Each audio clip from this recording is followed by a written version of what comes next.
Boa noite, pessoal. Vou propor aí da gente aguardar mais uns segundinhos, entrar mais algumas pessoas, mais um minutinho, pode ser? Obrigado a todos que já estão presentes aí na transmissão.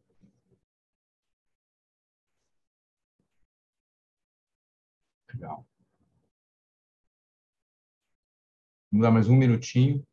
Quando virar o relógio aqui, a gente começa. Boa noite a todos. Quero agradecer a todos que estão presentes aqui e a todos que vão assistir essa gravação depois também.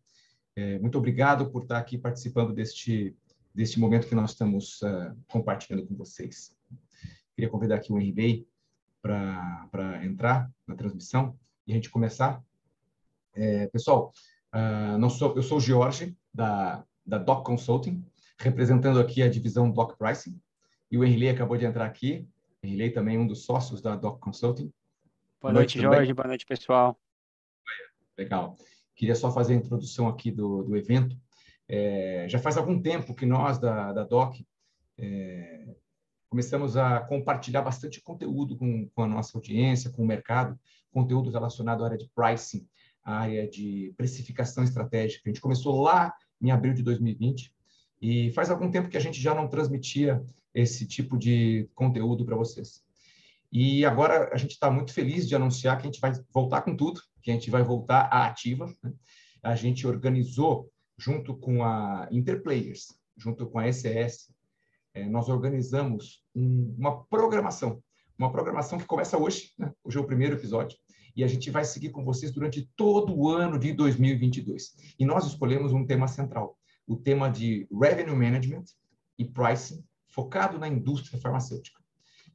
Ao longo desse ano, que começa com o episódio de hoje, que vai seguir todos os meses durante 2022, a gente pretende trazer para vocês conteúdos que estão relacionados com esse importante tema de precificação estratégica, de pricing e de revenue management na indústria farmacêutica.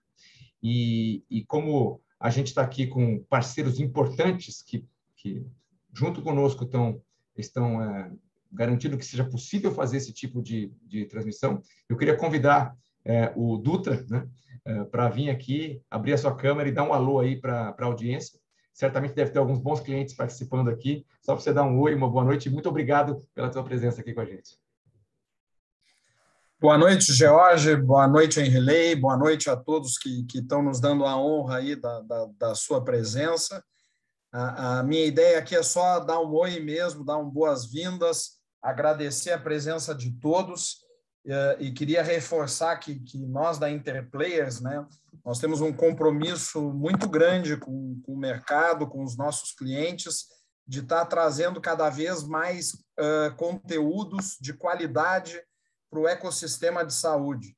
A gente sabe que estamos aí encerrando um ano, todos nós, que foi extremamente desafiador.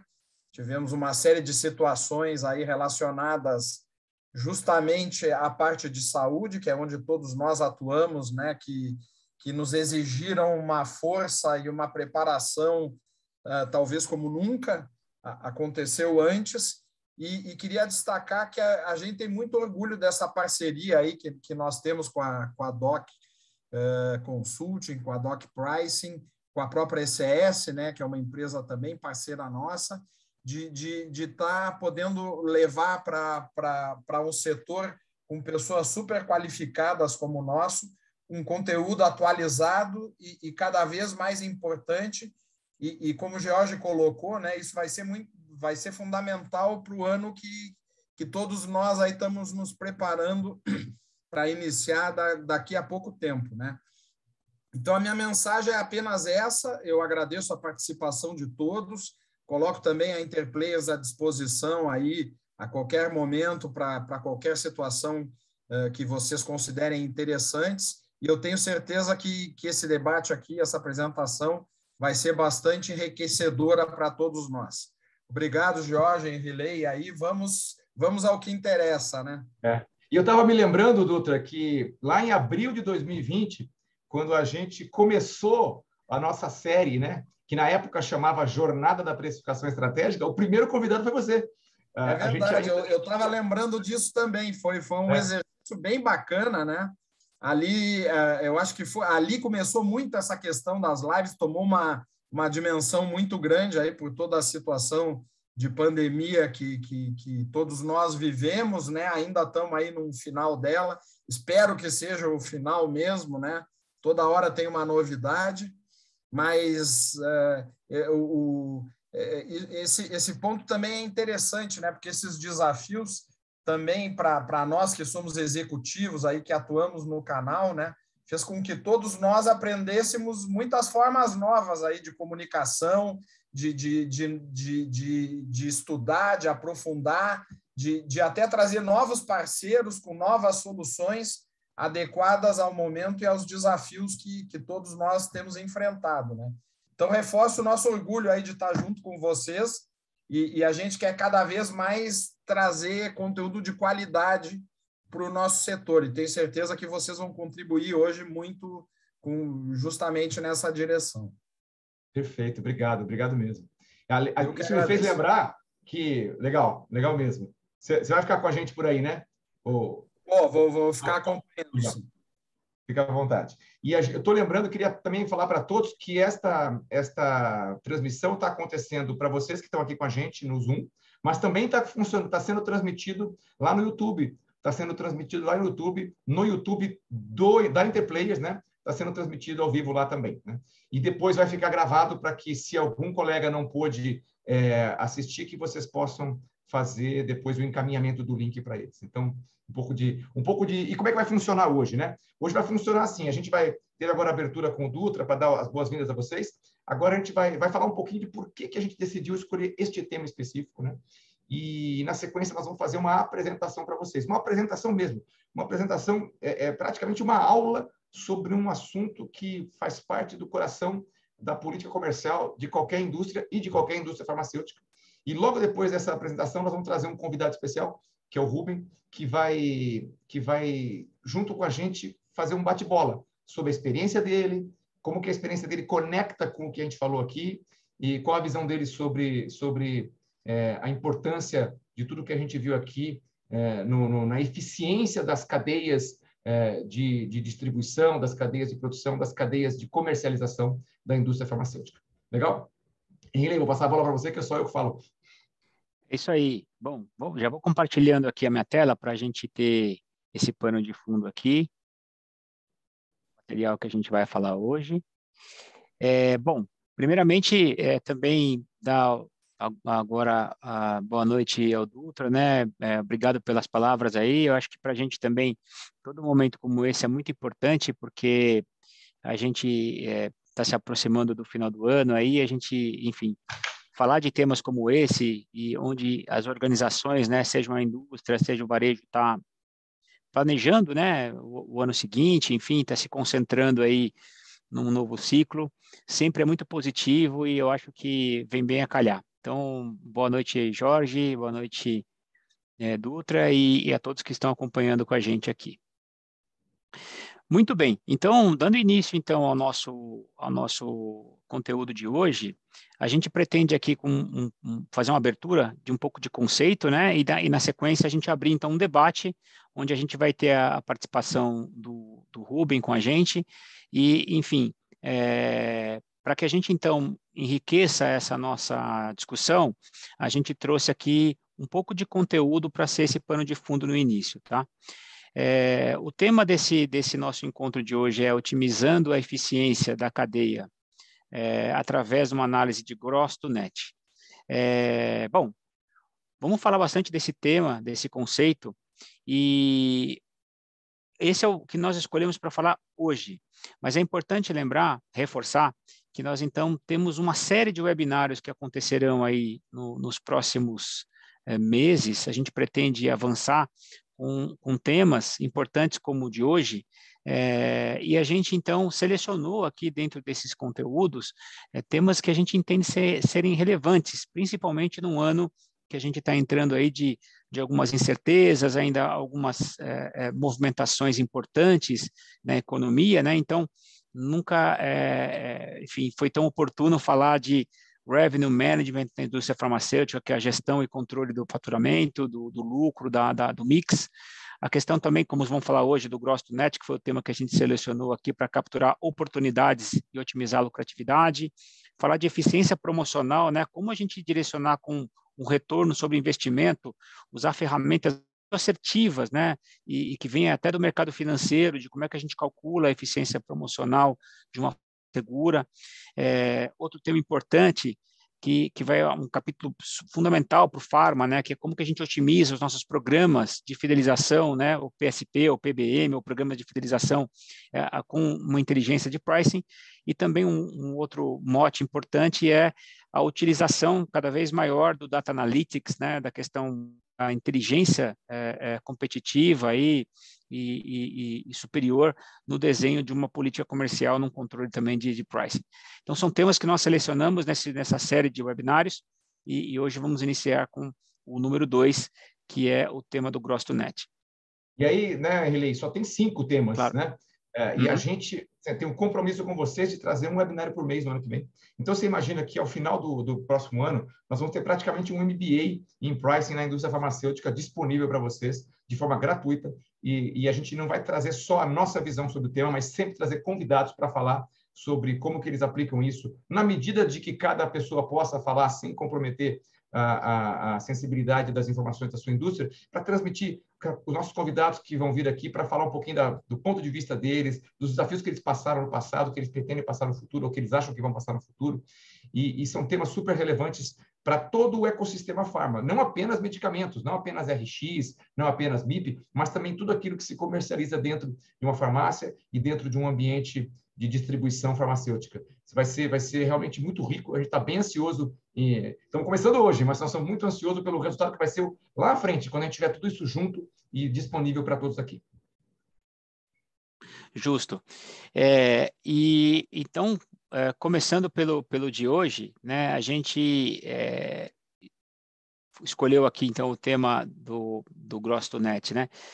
Bom, o Gross to Net é um termo, é uma referência que se faz a uma avaliação do faturamento bruto a um faturamento líquido ou a um resultado líquido, né, que pode ser até o lucro líquido, a gente vai falar um pouquinho disso. Mas o que nós escolhemos aqui para ilustrar esse debate do Gross to Net é uma ferramenta que a gente utiliza muito, né, chamado Price Waterfall, e é uma ferramenta que a gente vai apresentar aqui, muito utilizada, é um método, né? Uma metodologia que as empresas utilizam para encontrar, então, possíveis custos ocultos ou mesmo vazamentos de dinheiro em todos os níveis de preço de uma transação comercial.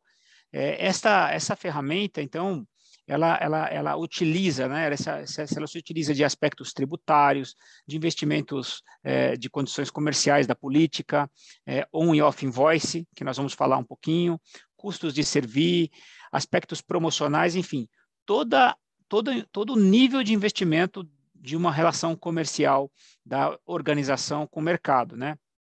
E também ela facilita a identificação de cada ponto de transação, desde um gross, que a gente vai falar de um 100%, até a sua margem, que vai ser um percentual bem menor do que isso. E a gente, então, entende todos os impactos que entram na nota fiscal, que acontecem fora da nota fiscal, que acontecem na relação comercial. E essa ferramenta, essa metodologia, então, é muito eficaz, então, para examinar todo esse processo de transformações de preço da organização, né? Bom, aqui a gente começa a falar um pouco, então, dessa metodologia. Quando a gente observa, e aí eu vou vou abrir em pedaços, né, essa ferramenta, mas quando a gente está falando da relação gross to net, a gente sempre está iniciando aqui de uma base de 100, né, que a gente está falando de um faturamento máximo, bruto, né, um faturamento limpo de markdowns, que a gente vai comentar. E essa ferramenta ela se divide em 3 grandes blocos, né? A gente tem uma parte que é de pricing, que é onde a organização, partindo do seu custo, do seu CMV ou CPV, ela vai estabelecer o seu preço de lista, e que nós vamos comentar que essa lista de preço, essa formatação da lista de preço tem várias formas de ser feita, A gente vai trazer aqui alguns exemplos, né? Depois disso, tem um segundo bloco que é markdowns relacionados à parte de trade terms, ou seja, dos elementos que compõem a política comercial de negociação com o mercado, né, com a cadeia de distribuição, com o varejo, enfim, onde ela se utiliza dos canais de distribuição para dar acesso aos seus produtos no mercado, né? E um terceiro bloco que está relacionado ao nível de serviço aplicado para se obter essa transação, né? Para se obter essa disponibilização do produto de distribuição, que envolve, então, custo de servir e outros custos alocados. Todos estes elementos, essas caixinhas, né, ou esses elementos, eles vão abatendo de um faturamento bruto, chamado gross, em inglês, eles vão abatendo até a gente chegar num faturamento ou numa margem net, líquido, né? E para, então, exemplificar isso tudo, e é um material muito robusto, a gente vai separar em pedaços toda essa etapa aqui dessa ferramenta, né? Essas etapas. Bom, e antes de avançar para isso, o que eu sempre gosto de comentar, né, é que numa discussão de preços, numa cascata de preços, a gente tem possibilidade de estar discutindo 5, 6, 7, 8, 9, 10 tipos de preço, né? Aqui tem alguns exemplos. E muitas vezes nos projetos a gente nota uma discussão de preço, a gente precisa discutir e entender qual preço da cadeia a gente está falando. Então, por exemplo, aqui a gente começa de um base price, que é normalmente um custo do produto que a empresa tem e que domina esse custo, né? O CPV ou CMV. A gente tem um segundo preço, que é o preço de lista, e normalmente é um preço de lista cheia, ou lista lua, enfim, cada um chama, né, tem um nome, mas o base 100, que é um preço limpo, né, ainda sem ser afetado por nenhum tipo de desconto de transação. Nós temos um preço que é o preço de nota fiscal, ele já tem alguns impactos que a gente vai ver aqui, mas é um preço que é de transação, exemplificado dentro de um corpo de uma nota fiscal. Tem um preço que é o preço que o cliente pagou de fato, porque mesmo depois da nota fiscal emitida, nas relações comerciais existem investimentos, verbas e abatimentos que acontecem posteriori, né, depois que a nota fiscal já foi emitida. E ainda algumas organizações avançam no que a gente chama de pocket price, que é o que de fato veio para o preço de bolso, né? Que você depois carrega também os seus custos logísticos, por exemplo, custos de devolução, custos da operação da distribuição. E algumas também avançam um pouco mais e alocam alguns outros tipos de custo para você chegar no que chama do pocket margin, por exemplo, custo de uma operação de merchandising, custo de uma administração de vendas, custo, enfim, de uma estrutura comercial. Então, esta composição, este design, ele separa vários pontos de preço, vários pontos de margem dentro de uma cadeia, de uma avaliação. Muito bem. Começando pelo primeiro bloco ali, né, e trazendo um pouco desse conceito, a gente aqui começa falando do sistema de pricing, né? E é muito importante a gente entender ou ter um nível de conhecimento, quando a gente fala de cascata de preços, qual foi o método utilizado pela organização para estabelecimento do seu preço, né? A gente trouxe um exemplo aqui que parte do custo, então, desse CPV, que nós chamamos aqui este primeiro bloco de markup, né? Porque você vai marcar a partir do seu custo um determinado preço, né? É um potencial máximo que a empresa poderia obter se ela vendesse pelo 100, né? Mas a gente sabe que depois que essa lista de preços sai para o mercado, a gente começa a ter são markdowns, né? Mas aqui existe uma primeira etapa que é um markup. E este markup ou esta configuração de preços, ela pode ser feita de várias formas. Um exemplo que nós trouxemos aqui é um tipo de aplicação chamada Cost Plus Strategy, né? Ou seja, a empresa ela conhece, ela domina o seu custo produtivo e, em função desse custo de produção do produto, ela estabelece uma previsão, uma formação de preços, que normalmente reúne um grupo de profissionais de várias áreas, entre marketing, vendas e financeiro, e ela vai estabelecendo quais serão os seus custos futuros, como descontos, custos de servir, para identificar depois desses custos já projetados, qual é a margem que ela vai obter além, on top desses custos, né? E este tipo de exercício é uma forma de estabelecer. Existem outras formas que a gente gosta mais, né? Que é um market-based ou um value-based, onde você faz o movimento ao contrário, né? Você entende o valor que o seu cliente, o seu consumidor ou paciente está disposto a pagar, e aí você, em função desse valor, você avalia o teu custo e o quanto que você tem de valor agregado na relação, né? Então, a gente trouxe um exemplo aqui, que na formação de preços, né, uma organização ela pode ter, então, o seu markup a partir do custo, que seria este bloco grande aqui, verde e laranja, né, onde parte do markup foi concentrado para pagar os custos que ela vai ter ao longo da cadeia, parte para pagar o custo do produto, e aqui nesse exemplo hipotético, toda essa parte aqui seria o ganho de valor percebido, né? Que quando a empresa costuma estabelecer com base no custo, ela de repente pode parar numa faixa de estabelecimento de preço aqui, que ela pode estar deixando de aproveitar um determinado valor que o mercado está disposto a pagar, né? Então, tem vários elementos e metodologias utilizadas para precificar, e seria muito importante saber qual foi o método utilizado para depois olhar ao longo da próxima etapa da cadeia, que são os markdowns, como a configuração dessa dinâmica afeta ou não o sistema de precificação, né? Então, é um bloco importante. E trazendo um pouquinho, agregando um pouquinho ainda de complexidade nesse bloco, fora o método de precificação, é muito importante também entender o diferencial regional de mercado, né? Nós sabemos, e temos projetos, né, na América Latina toda, mas vamos pegar aqui o Brasil, nós sabemos que a nossa cadeia, por exemplo, tributária, fiscal, ela é super complexa, né? Então, só essa etapa aqui, ela já exige da organização um exercício para entender a dinâmica que ela quer precificar nas regiões. E dependendo da estratégia que ela adota, é muito importante entender o aspecto tributário para que ela consiga precificar com assertividade dentro de uma região. E não só interprete, né, aquela formação de preços como custos, porque elas são fundamentais para entender o meu preço ponto regional, né? Nós trouxemos aqui exemplos bem de conceitos de mercado que mostram o seguinte, né? Os indicadores socioeconômicos que estão presentes nas regiões do país, eles normalmente trazem diferenças substanciais no padrão de vida e no poder de consumo, consequentemente, na disposição a pagar de uma determinada grupo de população na utilização, né, do produto, enfim, na aquisição desse produto, né?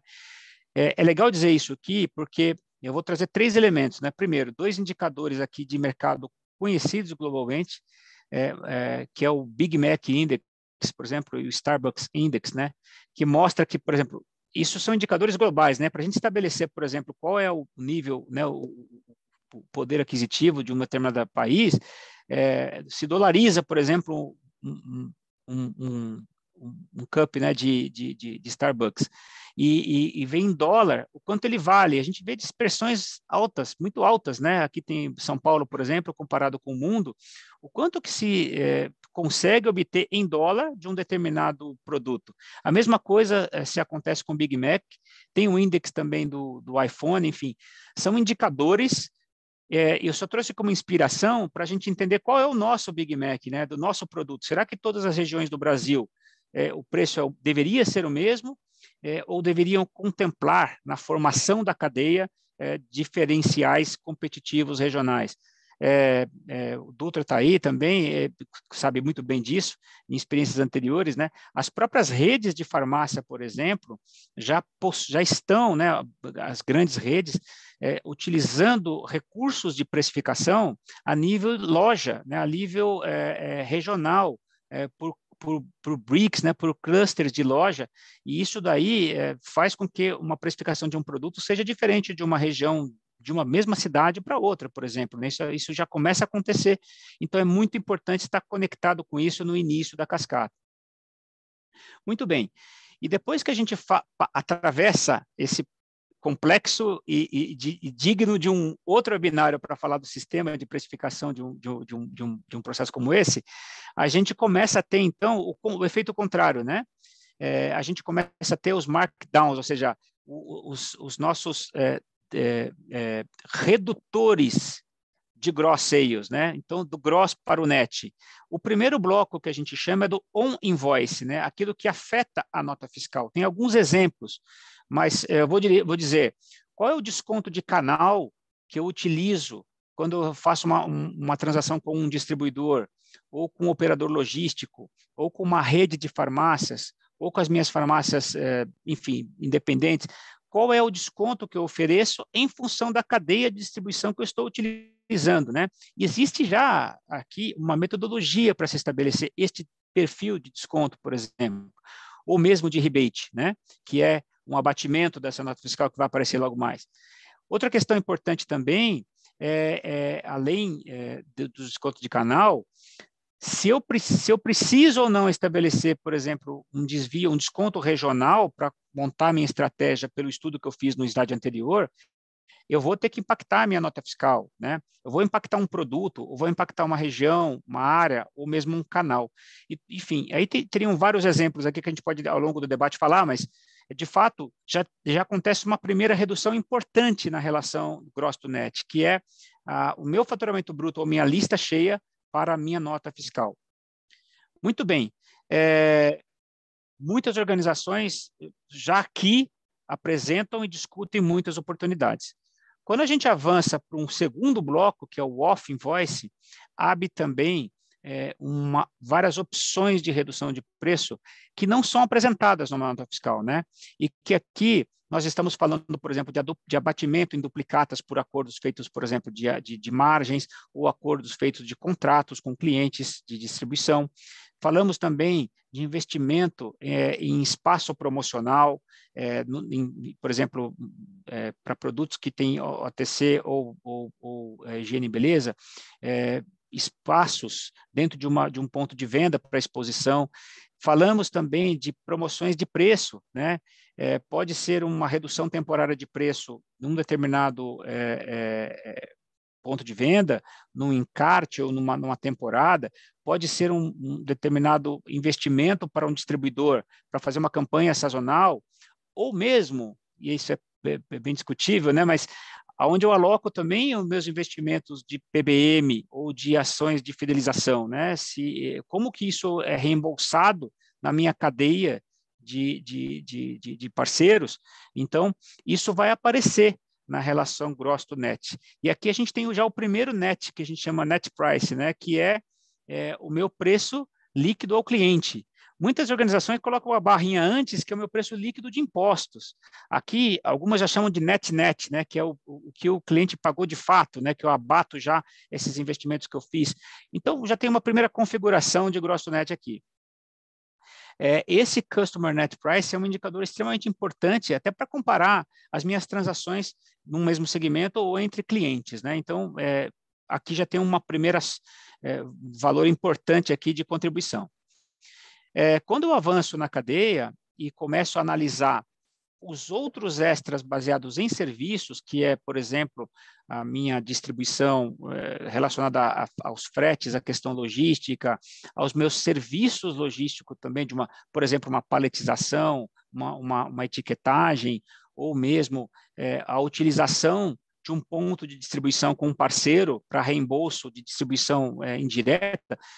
Aí entra uma série de outras discussões, né, financeiras, mas que algumas organizações utilizam esses percentuais para avaliar, por exemplo, essa relação comercial. Então, não para aqui no net price, inclui isso para entender o meu pocket price. E olha que interessante. Opa, perdão, Jorge. Chegou uma pergunta aqui pelo WhatsApp, eu vou te passar ela, porque, de repente, faz sentido nessa parte que você está na apresentação. Legal. Uma pessoa falou, eu trabalho na área comercial, qual é a aplicabilidade prática dessa ferramenta para mim? Boa pergunta. Como é o nome da pessoa? Nivaldo, mas ele não falou de onde ele é. Legal, Nivaldo. Obrigado pela pergunta. Olha, como que isso se aplica na prática, né? Essa ferramenta ela é tão poderosa, Nivaldo, que você consegue aplicar ela num nível macro de uma organização, ou no nível de um grupo de produtos, de uma família de produto, ou no limite a um nível de um cliente, por exemplo. E aqui, o que vai fazer a gente entender é eu conseguir ter os dados de como que eu estou impactando a minha negociação com este cliente, por exemplo. Então, se eu possuo a minha lista de preço, se eu sei e domino o controle das minhas notas fiscais vendidas para o cliente, se eu domino e tenho organizado todos os investimentos off-invoice, eu já consigo com isso entender o meu net price nesse cliente, né? E se eu então domino e aloco corretamente os meus custos extras de servir, por exemplo, eu chego aqui no meu pocket price.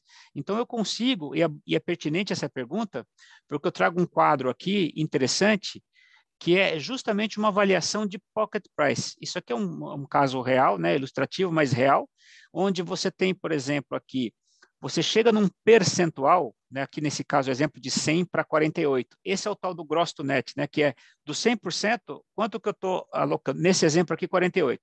E você vê numa relação, 48 a gente estaria aqui, mais ou menos por aqui, né, que existem dispersões importantes nesse pocket price entre os clientes dessa empresa, por exemplo. E quando a gente olha o volume anual vendido, teria uma tendência de dizer que quão maior é o meu volume, menor é o meu pocket price, né? Ou seja, mais investimento eu tive que fazer de acordo com o peso do cliente, né? Então, talvez fosse esperado uma curva nesse sentido, e a gente vê que neste exemplo aqui real, que não se explica muito por este fator, né? Vários clientes com pocket price baixo aqui estão num grupo aqui de faturamento menor da companhia, né? Então, é importante, e essa pergunta do Nivaldo vem bem a calhar, porque eu entender aonde está meu cliente neste universo de avaliação, né? Será que faz sentido a posição que ele ocupa dentro desse contexto ou não, né? E aqui, voltando para o ponto, a gente já fez, por exemplo, projetos em diversas indústrias, né, onde nós notamos dispersões importantes que fez a gente refletir por que eu estou, por exemplo, vamos dar um exemplo aqui, um cliente está com 30, por exemplo. Aonde que está o maior peso? Será que está na parte on-invoice, ou seja, tem um peso muito grande de desconto antes da nota? Será que está na minha carga de investimentos off-invoice?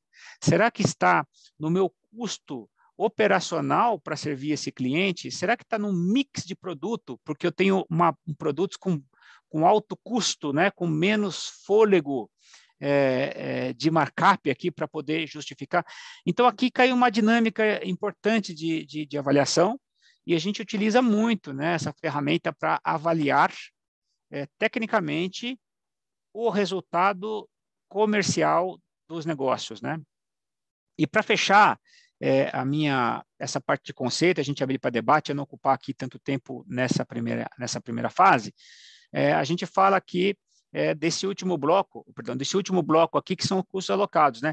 Então, aí, nesse exemplo da pergunta, poderíamos também alocar, por exemplo, custos da minha operação de merchandising, poderia alocar custos da minha OL, dos meus vendedores transferencistas, poderia alocar, por exemplo, outro tipo de investimento no sentido do meu custo de prover o meu serviço. Por exemplo, se eu quiser alocar o meu serviço de administração de vendas focado para um determinado cliente. E aqui, então, esse design, né, dessa ferramenta, ele é bem, ele apresenta muitas escolhas e muitas configurações que melhor representem o resultado da empresa, e uma vez medido, nos oferece, então, parâmetros, pontos, para avaliar na minha relação gross to net, como que eu comparo, por exemplo, clientes, como que eu comparo estados, como que eu comparo canais, ou mesmo como que eu comparo países. Enfim, temos projetos que têm essa comparação em diferentes países, né?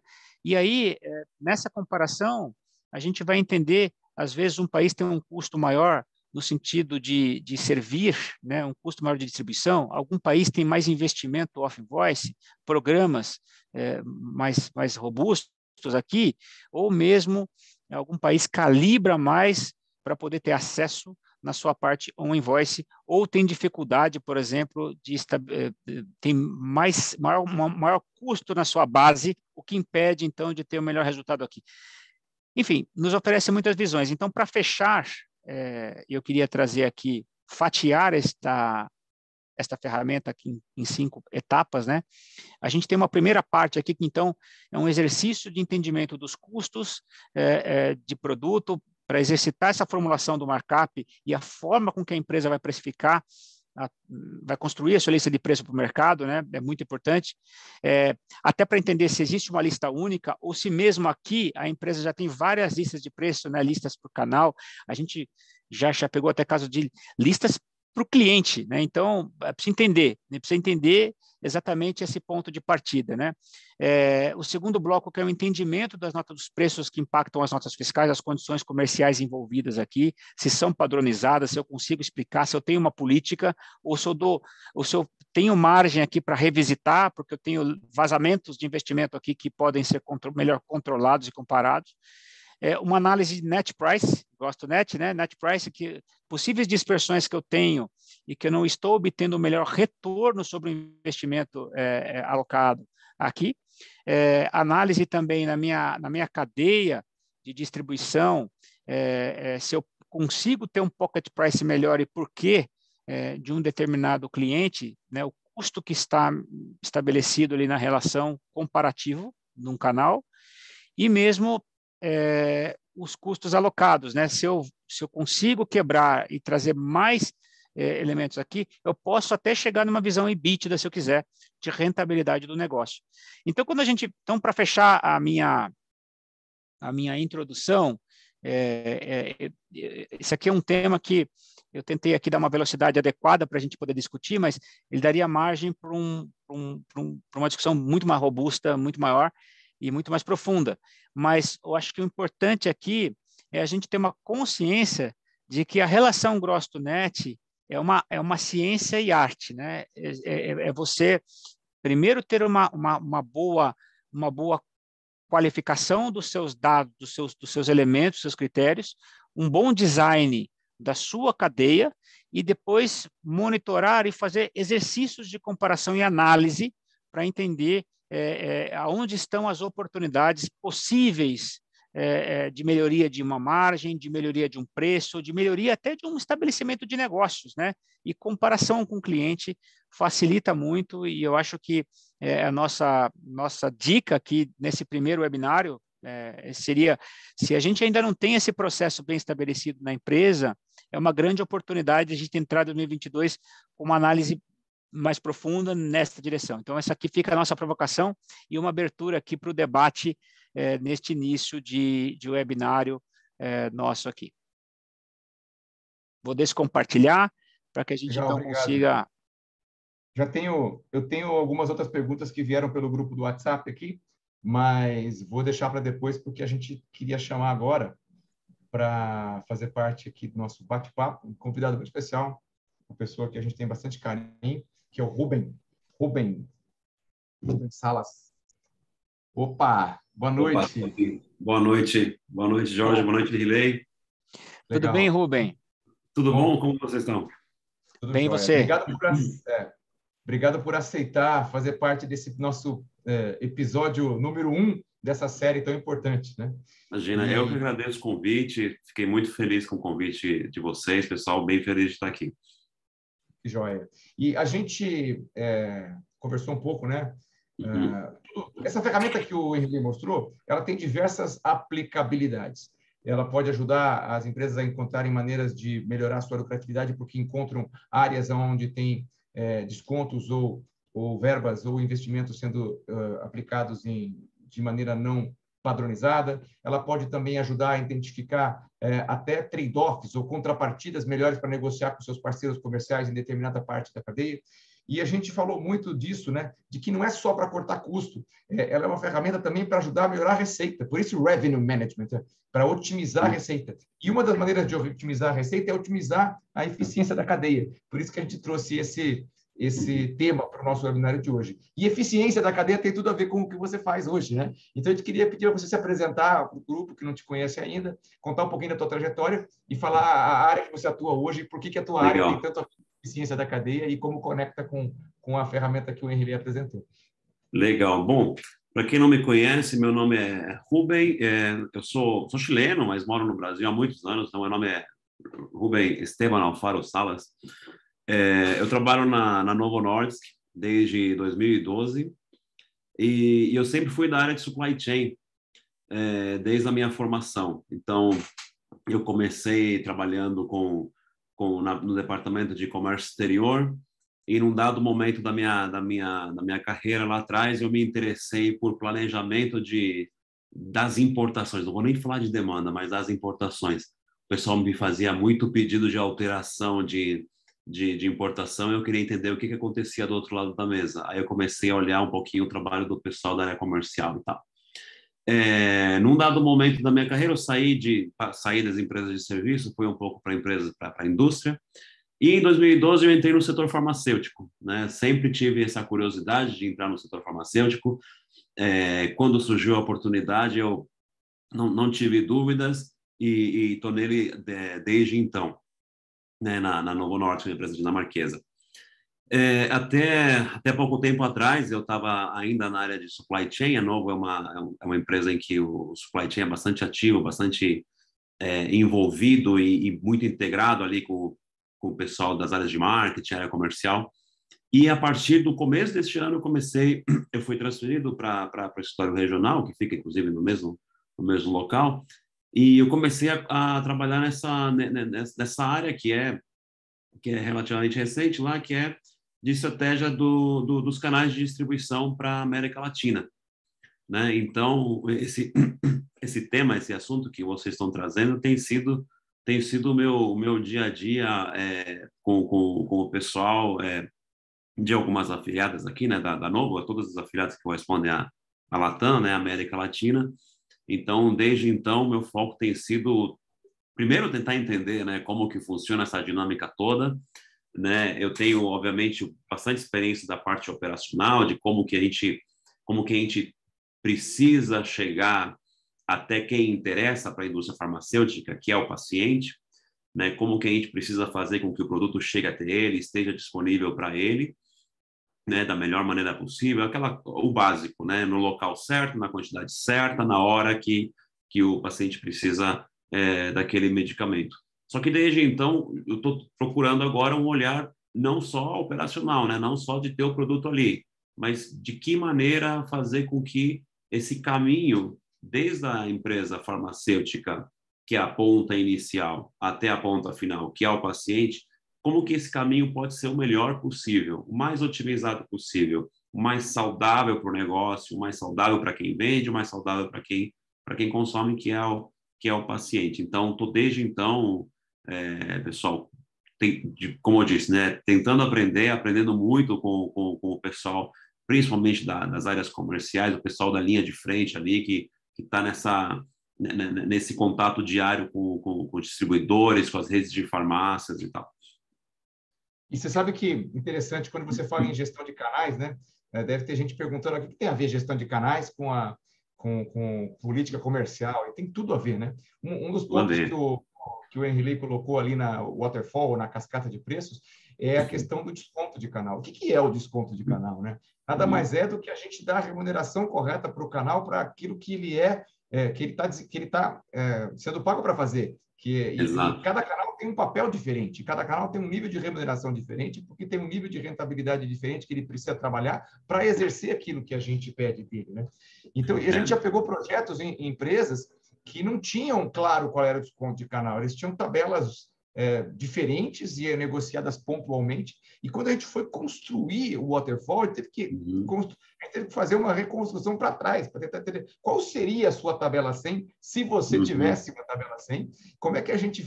E aí, qual seria o desconto de canal que você está aplicando se a gente, né, tivesse esse desconto de canal na sua política? A gente descobriu que não tinha absolutamente nenhuma regra, isso fazia uma falta total de padronização, que fazia com que clientes da mesma praça e da mesma canal e da mesmo nível de de contribuição com o negócio tivessem níveis de desconto diferente, o que gerava problemas na eficiência dos canais e na eficiência de como os produtos chegavam na ponta. Então, tem tudo a ver a gestão de canais com a gestão da cascata de preços. Tem que ter uma conexão muito forte.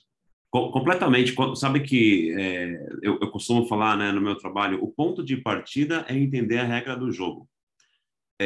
A regra do jogo para o setor farmacêutico, primeiro, é a regra sanitária, né? Essa é soberana, a gente tem que, obviamente, em cada país, não tem nenhum país que não tenha, felizmente, né, regras super claras sanitárias. A segunda regra que você vai ter é a regra de preço, de precificação, que em muitos lugares ela vem do governo e em alguns lugares ela não vem do governo. Né? O exemplo mais fácil aí de citar é Estados Unidos, né?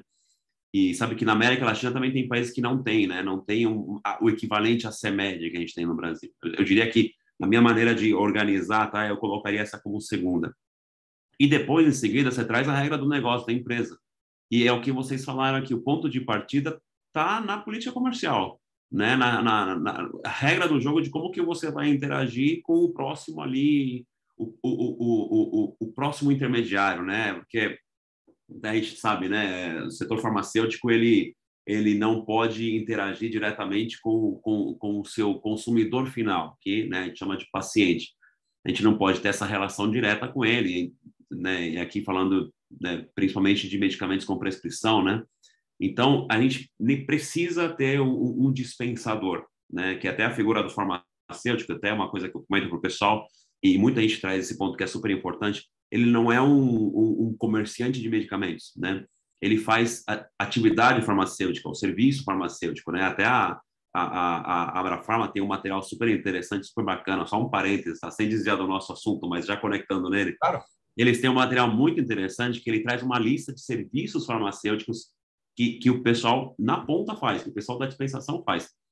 Então, assim, a gente como setor, indústria, a gente está falando do nosso principal parceiro, ou um deles, né? Porque talvez o principal seja o médico até, mas um parceiro super importante, né? Que ele não é um comerciante de medicamento. Ele é o cara que representa a gente na ponta da dispensação, fazendo essa assistência farmacêutica com o paciente. E quando a gente pega esse cara, o relacionamento que a gente tem com esse cara, essa figura, né, do dispensador, e se ele não compra diretamente da indústria, ele vai ter um distribuidor, e esse distribuidor comprando, ou, né, atacadista, usando um termo mais genérico, né, atacadista distribuidor, e ele comprando da gente, a maneira que a gente se conecta com essas figuras, que são super parceiros de quem fabrica, ou de quem importa, né, dependendo de como que é a operação da empresa, a maneira que a gente conecta com essas empresas é super crítica. E a melhor maneira, eu pelo menos imagino outra, né, é a política comercial, né? E é tudo que vocês trouxeram aqui, né, de como entender essas margens, assim, como o desconto que é dado, a forma que essa empresa vai ser remunerada para que ela possa, na ponta, fazer essa assistência farmacêutica, para que ela possa fazer essa distribuição de medicamento. Então, isso tudo totalmente conectado, né, com a política comercial. E eu falei na sequência, né, regra sanitária, regra de precificação do país e, internamente, regra comercial, né, política comercial. Como que a gente vai definir a regrinha do jogo ali no dia a dia com esse intermediário, né? Isso é super crítico, né?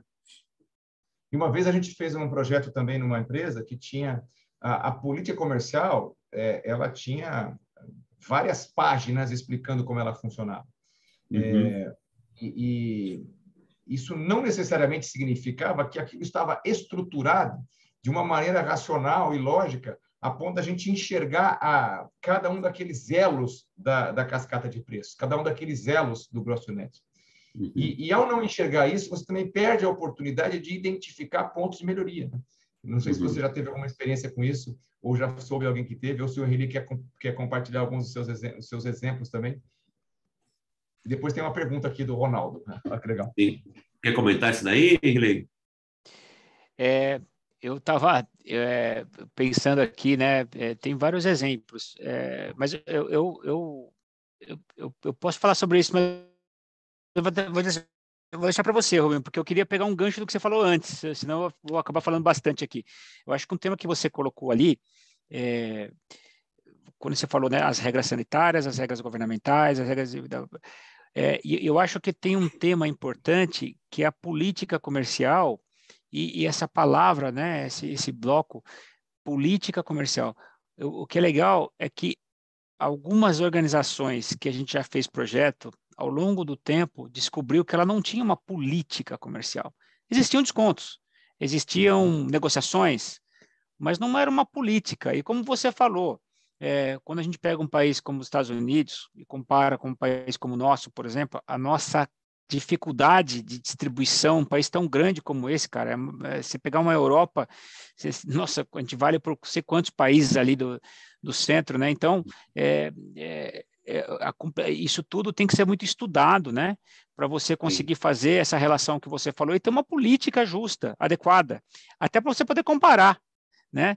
E muitas vezes a gente nota que, por não ter um estudo tão concreto, a gente não sabe se está pagando muito, está pagando pouco, qual é o percentual adequado. Isso cria um conflito muito grande, né? Principalmente para organizações como a tua, por exemplo, que são multinacionais, quando alguém de fora quer entender essa dinâmica, né, cara? E não consegue explicar, né? Enfim. Sim. Não, eu acho que assim,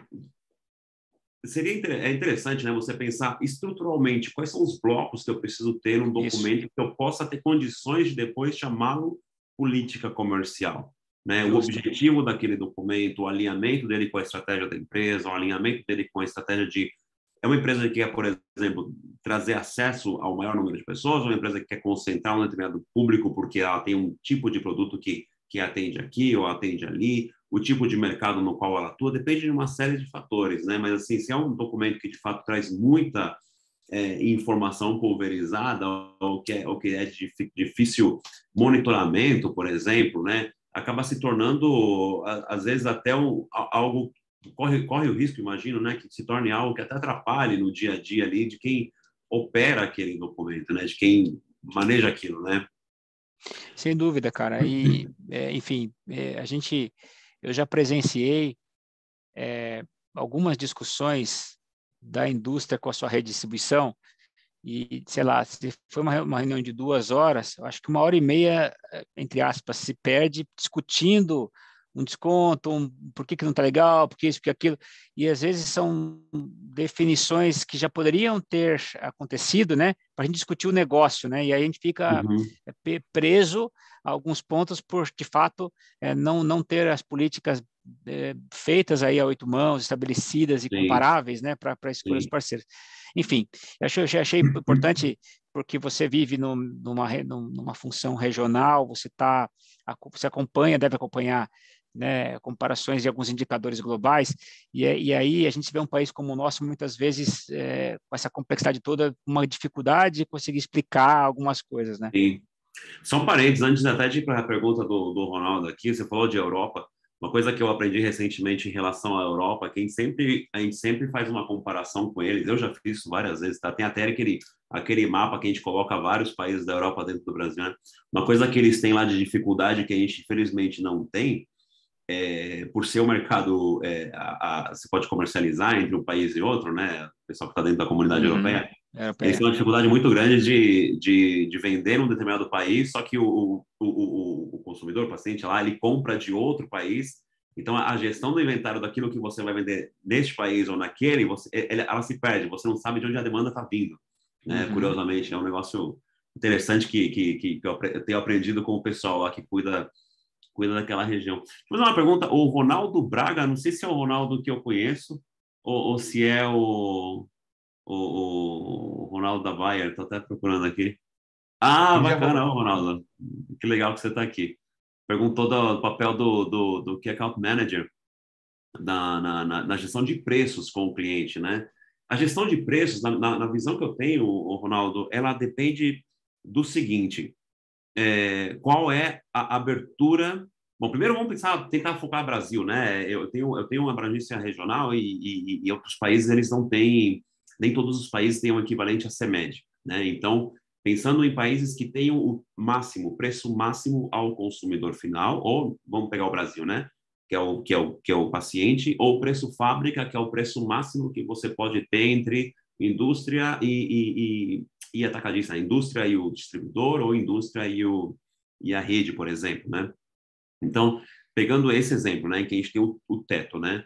em relação ao preço, a gestão de preços com o cliente, o que é account manager, depende da empresa, de como que ela coloca, em meu entendimento aqui, né, de como que ela coloca a margem na qual o que account manager pode trabalhar, né? Vamos supor, o preço máximo, suponhamos que seja de 100 o preço fábrica, ou seja, entre a indústria e o atacadista, entre a indústria e o varejista. O que account manager, dependendo da estratégia da empresa em relação à maneira que ela quer distribuir ou o canal que ela quer utilizar, já que aquele canal vai cumprir esta ou aquela função de canal, ele tem que ter um campo dele de atuação, né? Ou, de novo, isso depende da estratégia da área comercial daquela unidade. Um campo de atuação para que ele possa, de acordo com a condição que ele negocia ali com aquele cliente, ele possa ter essa abrangência de preço.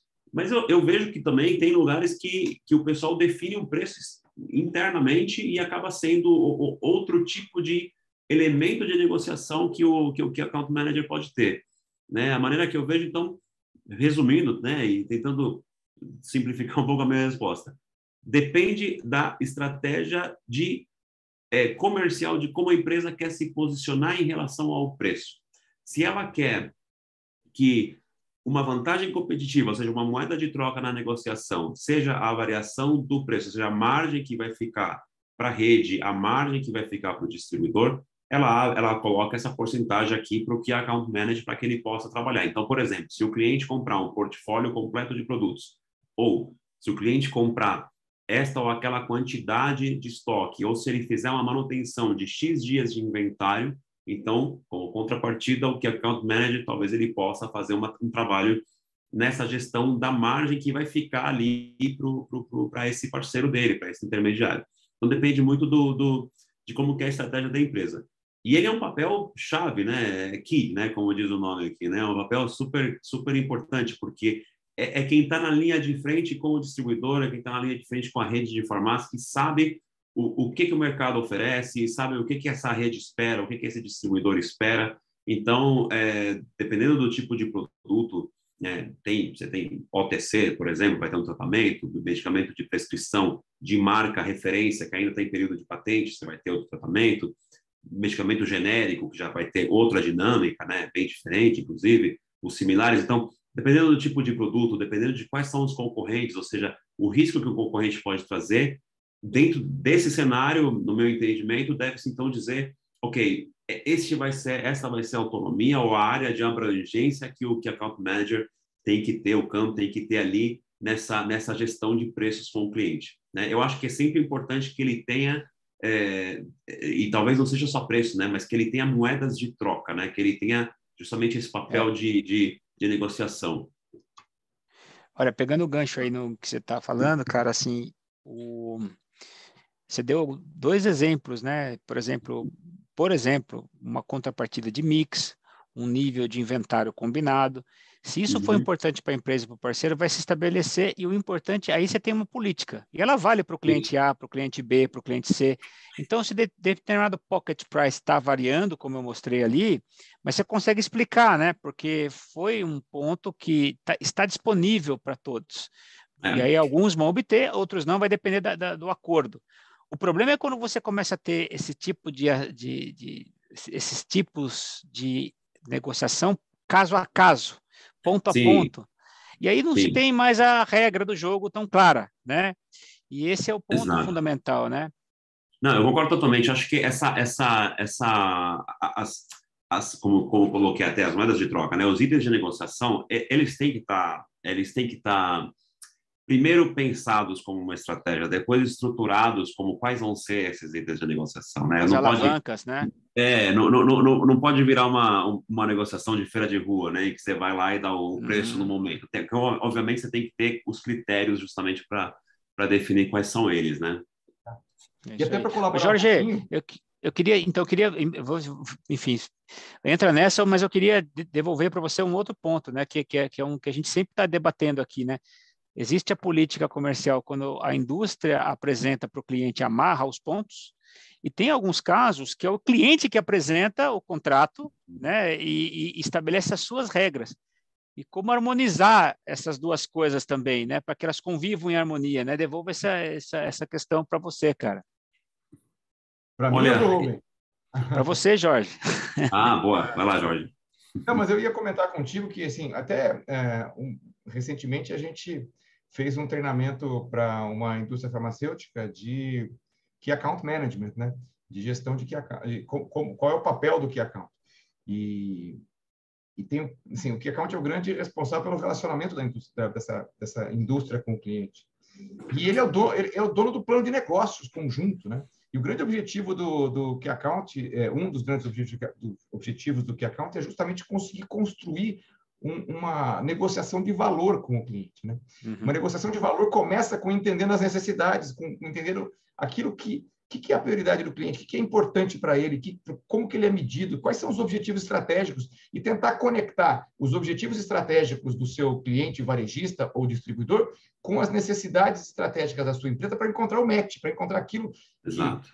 Como é que você consegue implementar aquilo que a tua empresa pede para você implementar e, ao mesmo tempo, ajudar o teu cliente a entregar aquilo que o teu cliente está buscando, né, enquanto objetivo estratégico. E aí eu ia perguntar, nem sempre o preço, no caso da indústria farmacêutica, é um elemento mais importante desse plano. Muitas vezes é o contrário. Quando você vai para o preço, é porque você não está falando de agregar valor. É porque você não está falando de construir algo em conjunto, né? A não ser que o preço, através de algumas categorias que tenham elasticidade, que tenham necessidade de investimento promocional, aí vocês construírem juntos um plano para agregar o máximo para o paciente ou para o consumidor final. Eu vejo que é um pouco por aí também o papel do Key Account, entender o papel do preço na sua categoria e entender como é que você consegue utilizar isso como uma ferramenta para construir um plano de valor para, junto com o teu cliente, vocês atingirem seus objetivos. É um pouco Sim, e dando exemplo nessa linha, um ponto que eu gosto muito de falar, e isso por vir de supply chain, e pegando a parte planejamento de supply chain, um exemplo que eu gosto muito de falar é o seguinte, como fazer uma contribuição entre as duas partes de informação, né? Porque o que eu vejo? Medicamento com prescrição, você tem uma demanda sendo gerada ali por médico, visitação médica, né? O médico indica aquilo para um paciente, o paciente vai até a ponta de dispensação, ou seja, a farmácia para pegar aquele medicamento.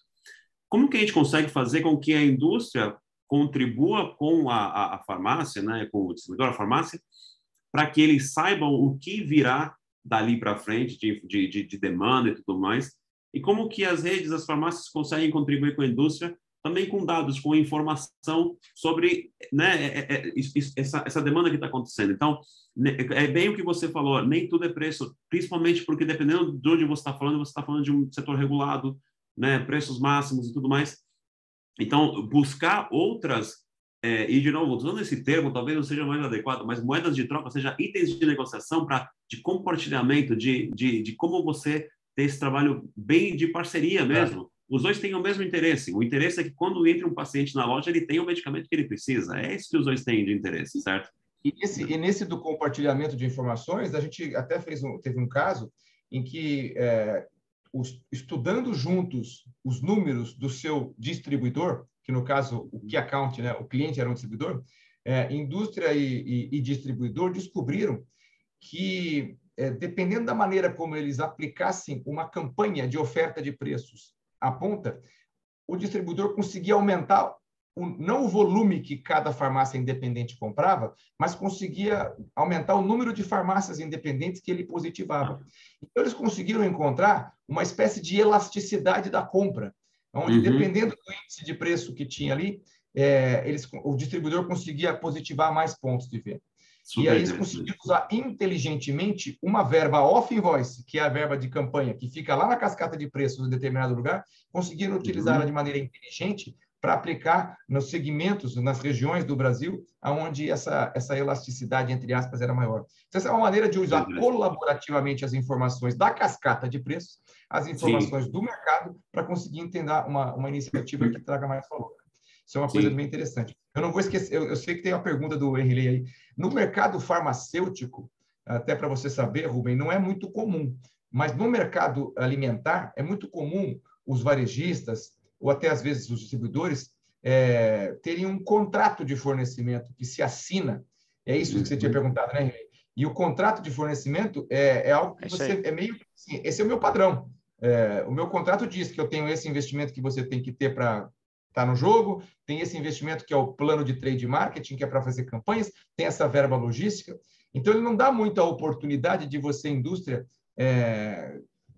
fazer de uma outra maneira, né? E aí, pelo que a gente vê nas nossas experiências, né? Aí é um pouco daquilo que a gente falou do Key Account Manager, né? Que é de entender as necessidades do varejista ou do distribuidor e tentar entender como é que você... Ok, essa é uma necessidade que ele tem, esse nível de investimento, como é que eu transformo esse nível de investimento numa negociação de valor para ter o tipo de contrapartida que eu consigo aqui dentro da minha empresa, na minha política comercial, justificar esse investimento. Eu não posso dar um investimento só porque o varejista pediu. Eu tenho que entender como isso conecta com a minha política comercial. Às vezes, eu tenho na minha política comercial um bloco de supply chain, de otimização de entrega. E o meu varejista tem lá no contrato dele uma verba de centralização. Como é que eu faço as duas áreas de supply chain conversarem para chegar num percentual que faça sentido, né, com relação ao que efetivamente está sendo uma otimização da cadeia? Não sei se será essa a sua ideia, Riley, mas é um pouquinho do que a gente vê de experiência aí com alguns projetos também. Claro, e sim, e eu acho que esse efeito reverso, quando você tem uma política clara e tem as suas bases estabelecidas, você até consegue comparar um contrato e ver se ele está justo, né? Ver se ele faz sentido, né? Se está adequado. Eu vou usufruir de um serviço, vou ter que pagar por ele, e qual é a contrapartida que eu estou tendo, né? Senão, e nós já pegamos projetos aqui que tinham percentuais muito multivariados, por exemplo, para um item logístico que o Rubem domina bem, enfim. E ali, qual é a premissa por trás daquele número? Como ele foi calculado, se faz sentido ou não, né? E por mais que eu aceite, eu preciso saber as minhas potenciais escolhas, e isso é muito importante nessa avaliação, né? Tem uma pergunta aqui do Plínio. Antes da pergunta do Plínio, tem um comentário do Hélio, né? Mas isso não garante que o estoque irá girar, né? Eu concordo totalmente, assim, depende, né? Depende muito eu acho que depende do tipo de produto, né? Ou seja, o que gera a demanda daquele produto? Ele é um produto que concorre com o quê, né? Eu acho que é complexo, né? Afirmar que ele vai girar mais ou menos. No exemplo que vocês trouxeram, no que o Jorge comentou anteriormente, sim, teve mais, né? E então imagino que ali a questão preço, né, fosse um fator relevante para provocar justamente esse aumento de demanda, mas acho que também depende muito esse medicamento concorre com o quê, né? Eu trabalho numa empresa que é medicamento com prescrição e marca, então a dinâmica de geração de demanda ela é um pouco diferente. Você vai em um OTC em que você não tem a prescrição, né, é isento de prescrição, e você tem uma gama maior ali de medicamentos com os quais ele concorre. Acho que essa dinâmica também, o preço vai ter um impacto mais direto, né? Então, acho que depende muito enfim, o que gera a demanda do medicamento. Super importante, né? Um comentário bem importante. O comentário do Hélio é interessante, né? O que faz o produto girar, né? Que é o que o Rubem falou, né? Exato. Pode falar. Não, se empolgamos aqui, os três. Pode falar. Daqui a pouco eu dou meu comentário nisso aí. Não, a gente costuma dizer o seguinte, o sellout, né, que é o medicamento, o que é o medicamento girar, né? É um paciente ir lá no caixa da farmácia e comprar o produto, né? Ele depende de uma série de fatores. Alguns externos, que evidentemente que as empresas que têm medicamento de prescrição têm as suas equipes de demanda médica, que tem essa questão do receituário, mas também depende da execução no ponto de venda, né? E a execução no ponto de venda, preço é um dos elementos de execução, mas tem outros elementos. Dependendo da categoria, dependendo da categoria, não é o caso de alguns produtos que você trabalha, mas dependendo da categoria, a visibilidade é importante. Dependendo da categoria, existe ferramentas de incentivo, por exemplo, a que o paciente se cadastre no programa de fidelidade ou no PBM. Dependendo da categoria, existe sim, tem categorias que se trabalha em farmácia que existe sim atividades promocionais. Nós trabalhamos com uma que ele tinha dois tipos de embalagem maior, embalagem menor. Uma das duas é a que tinha maior elasticidade promocional.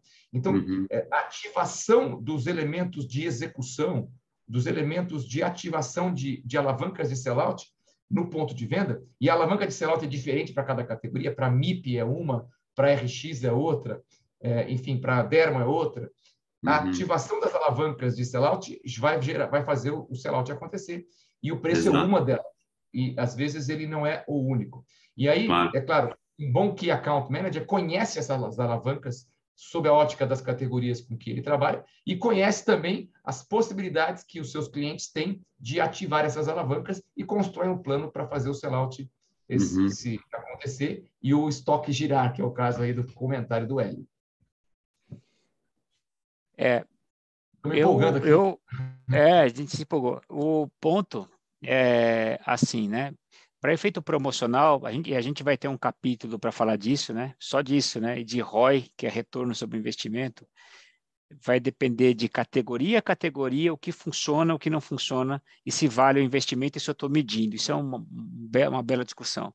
Mas voltando para o ponto aqui, a gente já acompanhou, fez projeto, por exemplo, né, onde a gente mediu o nível da elasticidade de volume, de demanda, correlacionado, se existia correlação ou não, com a demanda médica, por exemplo, com a equipe de demanda médica.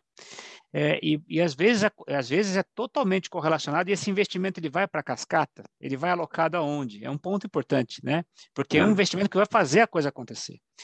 Também... Esse é um estudo que o pessoal do marketing faz sempre, né? O estudo de elasticidade de preço, qual que é o preço que ele vai posicionar? Agora, o ponto que você falou é super interessante. Como que a gente coloca isso nessa cascata, né? Se a gente coloca, na verdade, né? É um debate interessantíssimo, né? A gente estava tendo esses dias. Outra questão importante também olha que interessante, eu invisto numa demanda médica, eu preciso, e tem ferramentas robustas para isso, para garantir que naquele raio aonde o médico prescreveu, eu preciso ter produto, né? Então, quanto vale a distribuição, meu parceiro, a eficiência? Então, eu pagar pouco ou muito é relativo, eu tenho que medir se eu estou ou não tendo eficiência no que nós chamamos aí, né, Rubi, de second paying customer, ou third paying customer, que é os clientes que estão além da minha primeiro elo da cadeia, lá na frente, né, se está tendo produto ou não. E, agregando nesse ponto também, então, pagar pouco ou muito é relativo, né? Então, para girar, você tem que ter produto lá primeiro, né? E também o seguinte, né?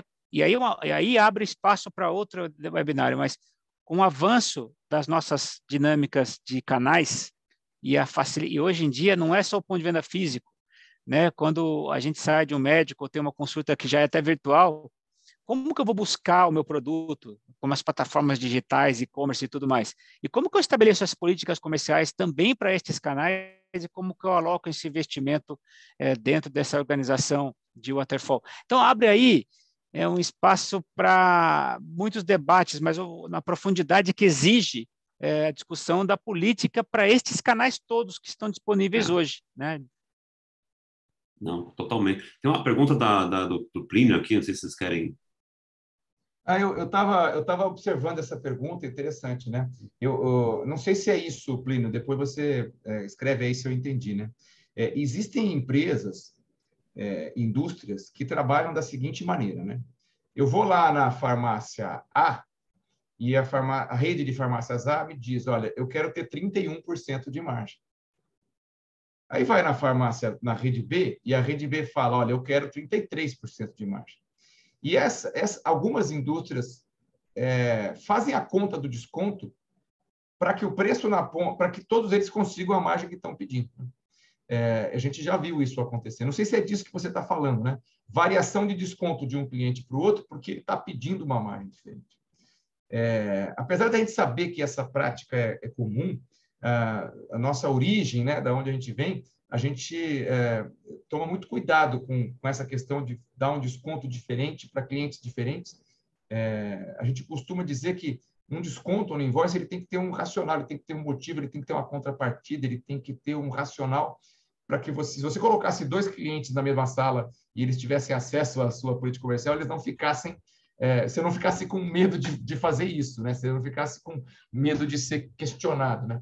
A gente já viu em outros segmentos e outros mercados muitos problemas acontecendo porque acontecia esse tipo de prática de dar descontos diferentes para cada cliente e um varejista comprou o outro.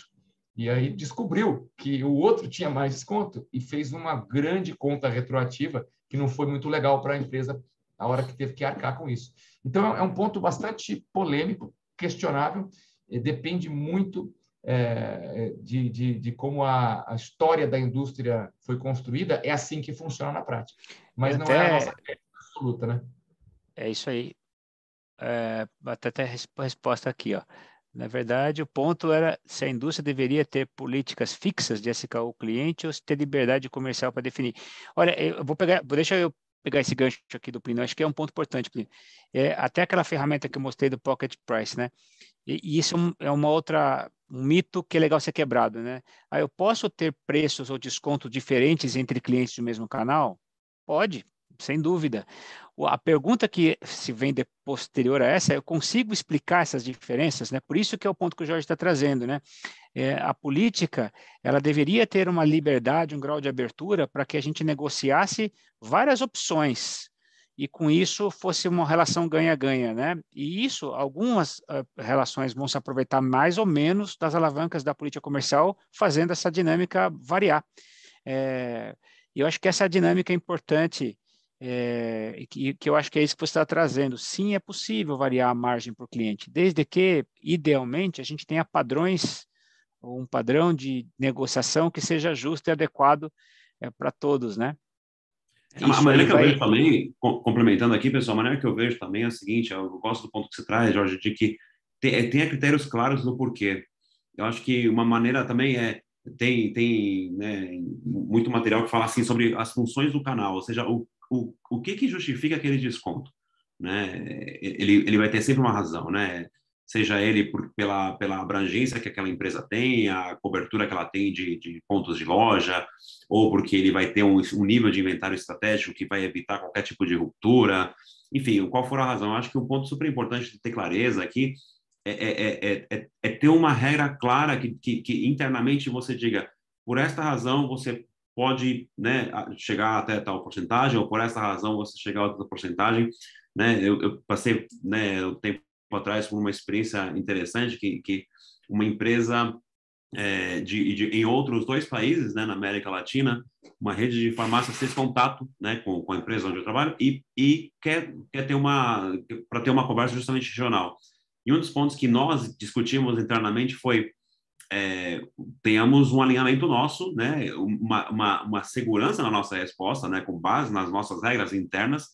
Caso venha esse tipo de pergunta, vamos supor por que você aplica um preço aqui e outro lá, né? E quando você fala entre países, é muito mais simples, porque tem a questão até que eu falei, né, regulação de preço, então a dinâmica, obviamente, é outra. Mas se acontecer o exemplo que você trouxe, né, se for internamente, é super importante que a regra seja clara, né? Eu acho que não tem problema você ter os nossos parceiros de distribuição, os intermediários, os nossos clientes, que a gente chama assim, né? Eles não são todos iguais, eles são diferentes, né? Eu acho que não tem problema nenhum em que eles sejam diferentes, né? Uma farmácia que tem uma única unidade super distante, que vai dependendo de distribuidor, ela não vai ser igual a uma grande rede que tem uma abrangência gigante na região sudeste. Elas não vão ser iguais do ponto de vista comercial, e é normal que não sejam, né? Agora, ter a regra clara internamente do porquê, eu acho que é um ponto super, super importante, né? Que é o que você coloca também, Jorge.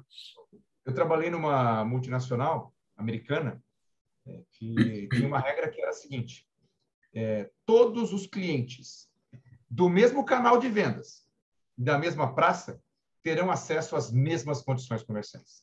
Essa era uma política global. Uhum. Então, se eu pego dois clientes, que são os 2 varejistas, os 2 da região São Paulo, eles têm que ter acesso às mesmas regras. Mas aí a regra dizia, se você comprar uma carreta fechada, você tem 5% de desconto. O cliente A comprou a carreta fechada, o B não. Então, não tinha condições de comprar. Outro 2. Mas os 2 tinham acesso ao mesmo desconto. Só que esse é uma maneira super interessante. Não usar. Os 2 tinham acesso a uma verba off-invoice, por exemplo, de 5%. Um decidiu pegar essa verba e fazer ação de redução de preço no fim de semana. O outro decidiu pegar essa verba e fazer uma ação de visibilidade ou de sorteio com os consumidores. Os 2 tiveram acesso à mesma verba, só que um usou no preço. E podia, porque estava dentro da regra. Então, não foi dado algo diferente, foi dado as mesmas condições, mas a utilização foi uma utilização customizada. Então, para quem olha de fora, pode até parecer que eu estou dando mais desconto para esse do que para aquele, mas as regras são as mesmas. Então, o ponto de partida é igual, agora a condição dele vai ser única, né? Cada empresa vai ser diferente. Né? E pode ser que a minha regra diga, clientes que comprem mais do que 1 milhão de unidades por ano terão acesso a uma verba extra. Se essa é a regra, todo mundo que compra mais do que 1 milhão de unidades vai ter acesso à regra extra.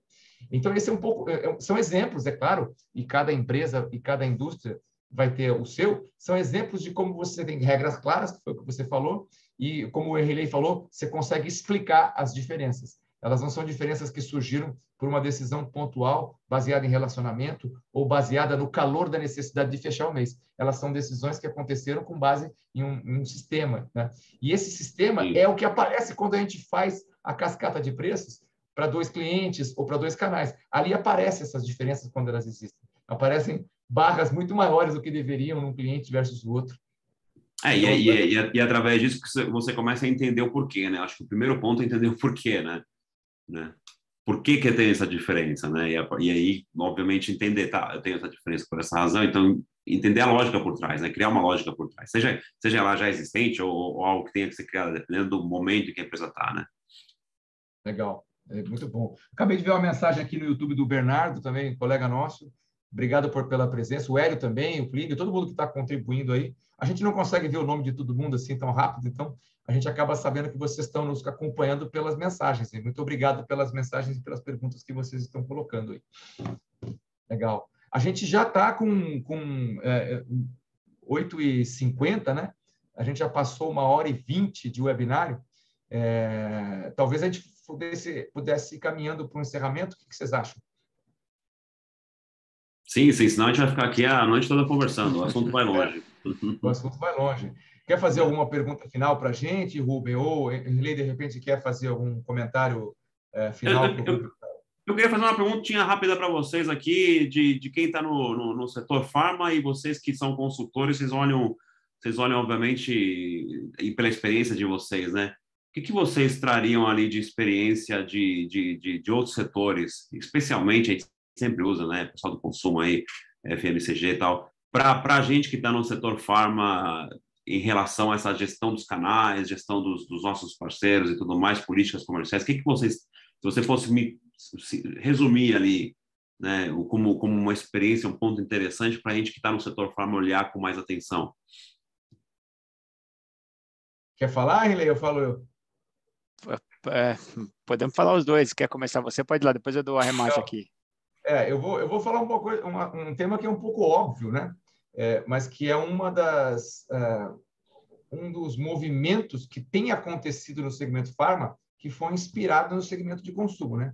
O farma, historicamente, sempre foi muito preocupado e teve um nível de relacionamento, um nível de entendimento do comportamento dos médicos muito alto. E não teve o mesmo nível de conhecimento do comportamento de compras no ponto de venda. Então, historicamente, o farma tinha uma área de trade marketing, uma área de entendimento da decisão de compra no ponto de venda menos profunda do que o consumo. E, ao longo dos últimos anos, a gente vê crescer muito forte essa área dentro do farma porque, assim, é claro que a demanda médica é fundamental para medicamentos, é claro que é, mas cada vez mais o shopper ou o paciente, dentro do ponto de venda, acaba tomando decisões que são influenciadas por aquele ecossistema, pelo balconista, pela visibilidade, se for um produto que tem visibilidade, pela ativação de programas de desconto, que muitas vezes são programas de fidelidade que servem como desconto. E então eu vejo que uma das coisas que o farma tem aprendido e vai continuar aprendendo com o consumo é essa questão do domínio e do ponto de venda e do domínio do comportamento e da decisão de compra no ponto de venda, que muitas vezes não é só influenciado pela receita que tem na mão, se for um medicamento prescrito. Então, uma contribuição aí. Não sei se você concorda, Henrique, quer pegar. Super.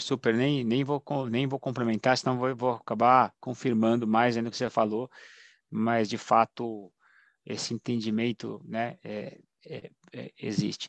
O que eu completaria é que, do mesmo jeito que há um tempo atrás a força do trade ela invade, né, o segmento farma, eu acho que uma nova tendência é a área de RGM, de Revenue Growth Management, né, que é uma melhor análise, a parte analítica da relação preço, volume, promoção, enfim, a promoção de um modo amplo, né? Pode ser várias alternativas. Como isso afeta a dinâmica do negócio, né? Eu vou trazer um exemplo aqui que, enfim, é muito comum em algumas áreas. A gente fez um projeto, por exemplo, num outro segmento, outro setor, nada a ver, né, de alimentos, em supermercado, por exemplo. O nosso cliente tinha uma marca de pão e a gente fez uma análise de correlação no ticket das vendas e o quanto este produto afetava a venda, por exemplo, de um molho, a venda, por exemplo, de um frios, né? E que não eram nem da mesma marca da empresa, mas a ausência de um produto dele afetava a queda do outro. Era Olha totalmente que interessante. correlacionado, né? 90% de correlação. Uhum. E quando a gente traz isso para o mercado farma, o quanto que a venda de um medicamento, e o Dutra sabe muito bem disso, com muito mais propriedade do que eu, ela afeta, ele deixa de levar, por exemplo, um cosmético, um shampoo, um produto para criança, e porque ele está buscando um produto, mas ele vai acabar compondo um ticket ali. E Uhum. essa relação, ela entra para o negócio também, né? Essa análise de RDM é profunda. Sim. E o contrário também é verdadeiro, né? Assim, o farma, eu diria, ele é um ambiente de experiência múltipla, né? Você tem lá pessoas que estão buscando medicação para correção de uma enfermidade, pessoas que estão buscando um dermocosmético para, né? Pessoas que estão buscando um remédio para uma criança, ou mesmo um produto, Uhum. uma fralda, enfim. Então, É, é um e ambiente, o produto atrai esse público, né? Ele atrai um sem público que, dúvida. para a farmácia, para o ponto de venda, ele vai, é o que você falou, de repente ele não acha, ele deixa de comprar ali, pode passar a comprar em outro lugar, né? Super interessante esse ponto, eu nunca tinha pensado a respeito dele, né? Não, e tanto é que o que se busca hoje, né, desses programas de PBM, de fidelização, é escapar só da relação de dar um desconto e estabelecer um relacionamento com o meu paciente, né? Avaliar o Uhum. índice de dropout, o índice do tamanho da relação é um produto de uso contínuo, né? Quanto tempo que ele fica ali comigo e o quanto que eu estou Uhum. trazendo esses shoppers para o ponto de venda. Então, assim, eu acho que este tipo de corrente, que é o revenue growth, é a próxima, eu diria, tendência importante que as empresas de consumo, que esse conceito nasceu lá na hotelaria, hein, no pessoal de linhas aéreas, ele invadiu as empresas de FMCG, né, de CPG, e agora estão chegando também aí, Legal, começando a chegar para o mercado farma. legal. Não, bons pontos, pessoal. Muito bom. Espera aí que eu... Ah, agora sim, voltou. Estava dando tudo certo e no final eu perdi um pouquinho a minha tela aqui.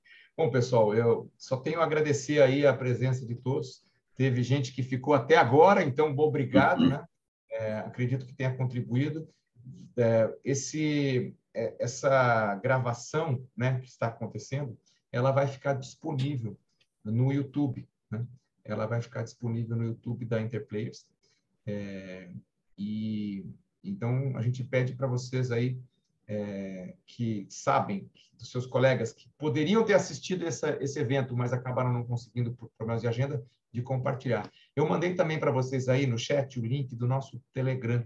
É um grupo de Telegram que a gente tem da DOC e que a gente compartilha os eventos que vão acontecer, mas a gente também compartilha conteúdo, artigos, vídeos sobre pricing. Então, quem gosta do assunto, é interessante se conectar lá com a gente.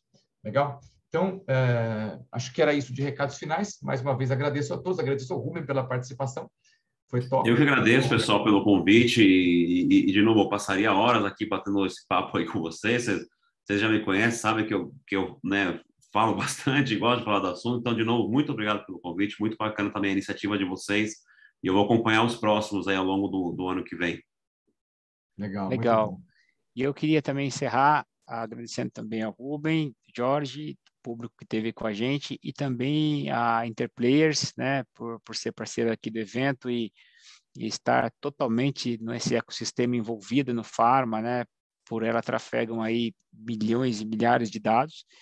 E a SES também, que é uma empresa também muito envolvida aí no processo de inteligência de dados. A gente falou um pouquinho aqui no fim da capacidade analítica de trazer isso para o negócio e estabelecer a relação preço, desconto, volume, mix, né?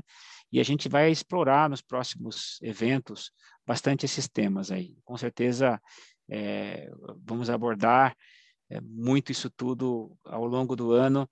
Espero que isso contribua para a reflexão, né, para as análises, e estamos à disposição desde já. E se não nos vermos aí até nos próximos dias, este grupo aqui, um ótimo Natal, um ótimo virada de ano, e esperamos vocês no ano que vem. É isso aí, pessoal. Uma boa noite a todos. Obrigado, Um grande abraço. Obrigado, boa noite. Tchau, tchau. Tchau.